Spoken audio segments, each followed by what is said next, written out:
Ito po ang kaarawan o ang pagsilang din po ng ating banal na simbahan. Sa pagbaba ng Espiritu Santo sa mga alagad, ito rin ang pagkakataon na ang lahat ay tinipon ng Panginoon upang maging simbahan. Magkakaiba man ang wika, magkakaiba man ang kultura. Ngunit tayo ay mayroong iisang pananampalataya kay Kristo. Kaya ngayong araw nito ay kaarawan ng ating simbahan. This is the birthday of the Church. Sa Ebanghelyo ngayon, nakita natin ang mga alagad na nakakulong sa isang silid. Sarado ang pinto, hindi dahil gabi lamang, kundi dahil puno sila ng takot, pangamba, at kawalan ng pag-asa. Natatakot sila na baka sila naman ang kasunod na singilin or usigin matapos mamatay si Jesus.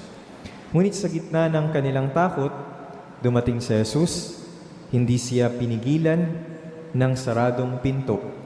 Tumayo siya sa gitna nila at sinabi, "Sumainyo ang kapayapaan." Ito ang magandang mensahe ng Pentecostes.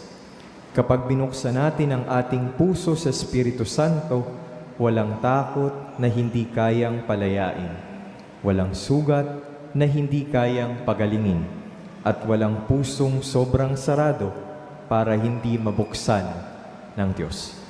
Minsan, tayo po ay katulad ng mga alagad. Sarado ang puso dahil siguro sa pagkabigo, galit, pangamba sa hinaharap, mga pagkakasala o kahit doon sa mga problema na ating iniinda. May mga pagkakataong nawawalan tayo ng lakas magtiwala, magmahal o magpatawad. Ngunit ang Espiritu Santo ay hindi lamang para sa simbahan noon. Ito ay para rin sa atin ngayon. Dahil ang simbahan ay binubuo nating lahat.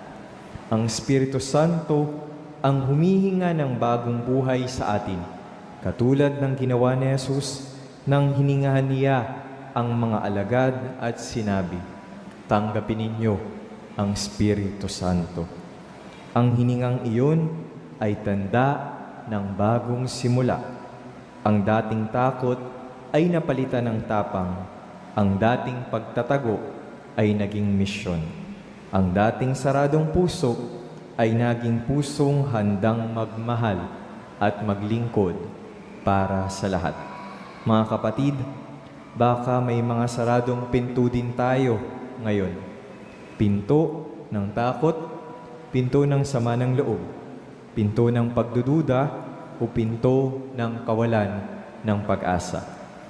Sa ating Pentecost Sunday, inaanyayahan tayo ng Espiritu Santo na buksan muli ang ating mga puso sa Diyos, dahil kapag ang Espiritu Santo ang kumilos, nagkakaroon ng kapayapaan ang magulong isipan, lakas ang naghihinang puso, at pag-asa ang taong nawawalan ng direksyon.